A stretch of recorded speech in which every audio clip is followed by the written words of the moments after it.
Vote హక్కును నిష్పక్షపాతంగా ప్రతి ఒక్కరూ సద్వినియోగం చేసుకోవాలని దుబ్బాక తహసీల్దార్ సంజీవ్ కుమార్ తెలిపారు. వచ్చే ఎన్నికల్లో అందరూ ఓటు హక్కు వినియోగించుకొని సరైన నాయకత్వాన్ని ఎన్నుకోవాలని తెలిపారు.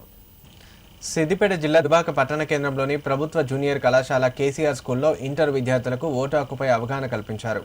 Dubbaka municipal commissioner Ramesh Kumar, MPDO Bhaskar Sharma, కళాశాల సిబ్బంది, అధికారుల ఆధ్వర్యంలో ఎన్నికల సంఘం సూచించిన ప్రతిజ్ఞ చేయించారు. ఈ సందర్భంగా తహసీల్దార్ మాట్లాడుతూ ఈ నెల 25వ తేదీన జాతీయ ఓటర్ దినోత్సవం సందర్భంగా విద్యార్థులకు ఓటు హక్కుపై అవగాహన కల్పించడం జరిగిందన్నారు. ప్రతి ఒక్కరూ ఓటు హక్కును నిష్పక్షపాతంగా సద్వినియోగం చేసుకోవాలని సూచించారు. ఓటర్ యొక్క ప్రాముఖ్యత, ఓటు హక్కు యొక్క విలువ విద్యార్థులు, తల్లిదండ్రులకు తెలియజేయాలని చెప్పారు. కార్యక్రమంలో ఆర్ఐ రవీందర్, మున్సిపల్ సిబ్బంది, కళాశాల లెక్చరర్లు, విద్యార్థులు పాల్గొన్నారు.